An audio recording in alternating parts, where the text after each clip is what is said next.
न्यायालय इतना मजबूत था कि सरकारी जीप को चुनाव प्रचार में लगाया, हाई कोर्ट ने उनकी सदस्यता को निरस्त कर दिया।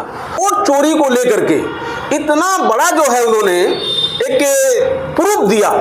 न्यायपालिका के न्यायाधीश हैं, वो रिटायर होने के बाद कहीं राज्यसभा जा रहे हैं, कहीं किसी आयोग में जा रहे हैं। इसका मतलब है कि न्यायपालिका हमारे देश की कमजोर हो गई है। आप कठोर कदम उठाइए और जिन जिन विधानसभाओं में आपको प्रमाण मिले हैं उनकी सदस्यता तत्काल निरस्त कर देनी चाहिए। और आयोग तो एक पार्टी का है, देश प्रेमी नहीं है, संविधान प्रेमी नहीं है। और उत्तर प्रदेश के विपक्ष के नेता अखिलेश यादव ने एफिडेविट दिया, उस पर क्या कार्रवाई हुई? साथियों, आप न्यायालय की जो बात करते हैं, न्यायालय को आज हमारा जो दृष्टिकोण है न्यायालय पे, वो आज एक ढूंढ रवैया है। क्योंकि हमारे देश का न्यायालय इतना मजबूत था कि हमारे देश की प्रधानमंत्री इंदिरा गांधी, जिन्होंने केवल एक अपनी सरकारी जीप को चुनाव प्रचार में लगाया, हाई कोर्ट ने उनकी सदस्यता को निरस्त कर दिया। और आज देश में विपक्ष का नेता राहुल गांधी वोट चोरी को लेकर के इतना बड़ा जो है उन्होंने एक प्रूफ दिया। और इतने प्रूफ होने के बावजूद भी आज न्यायपालिका बिल्कुल शांत बैठी हुई है। क्यों? क्योंकि आज बहुत सारे जो न्यायपालिका के न्यायाधीश हैं, वो रिटायर होने के बाद कहीं राज्यसभा जा रहे हैं, कहीं किसी आयोग में जा रहे हैं। इसका मतलब है कि न्यायपालिका हमारे देश की कमजोर हो गई है। हमारे जो जज हैं वो भी कहीं न कहीं पर्सनल स्वार्थ में डूबे हुए हैं। अन्यथा अगर उस तरीके के जज होते तो आज पूरे भारत के जितने भी विधानसभाओं में, लोकसभाओं में जितने भी प्रूफ दिए गए हैं, सभी की सदस्यता निरस्त हो जानी चाहिए और सरकार को गिरा देना चाहिए।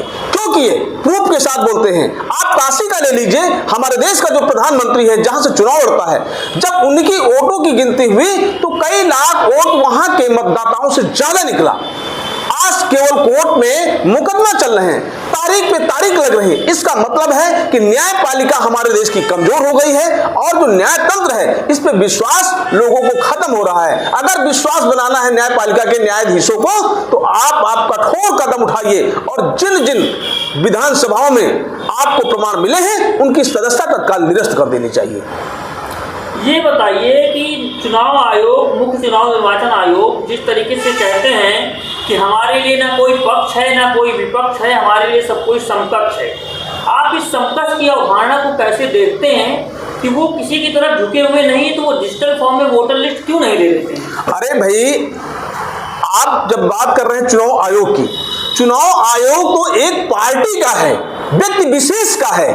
क्योंकि इतने प्रूफ के बाद भी वो प्रूफ मिलने के बावजूद भी कोई कार्रवाई नहीं कर रहा है और ऐसी बार बात सफाई देता है, प्रेस कॉन्फ्रेंस करता है। इससे ये लगता है कि वो सत्ता पक्ष का व्यक्ति है, विपक्ष का नहीं। देश प्रेमी नहीं है, संविधान प्रेमी नहीं है, वो किसी पार्टी विशेष का प्रेमी है। इसीलिए आज देश में यह स्थिति बनी हुई है। और आने वाले समय में अगर इसी तरीके से जो है ये चुनाव आयोग करता रहेगा तो एक समय ऐसा आएगा कि आज आप हालात नेपाल के देख रहे हैं, बांग्लादेश के नेपाल आपने देखा है, श्रीलंका के आपने देखा है। इसी तरीके से अगर चलता रहा तो भारत की स्थिति वो दूर नहीं होगी जब इन सारी चीजों को नस्तानाबूद हमारे देश की जनता कर देगी। चुनाव आयोग कहता है कि राहुल गांधी को एफिडेविट देना चाहिए, लेकिन अनुराग ठाकुर जब प्रेस कॉन्फ्रेंस करते हैं तो उनसे कोई एफिडेविट नहीं मांगा जाता। इसको आप कैसे देखते हैं? चुनाव आयोग को एफिडेविट देना चाहिए भाई, क्योंकि चुनाव आयोग के पास इतना प्रूफ होने के बाद भी चुनाव आयोग साइलेंट है। उसको प्रूफ देना चाहिए, उसको एफिडेविट देना चाहिए कि नहीं देखिए मैं सही हूं। वो सही है तो फिर क्यों ऐसी प्रेस कॉन्फ्रेंस करता है? फिर एफिडेविट मांगने की क्या जरूरत है? और उत्तर प्रदेश के विपक्ष के नेता अखिलेश यादव ने एफिडेविट दिया, उस पर क्या कार्रवाई हुई?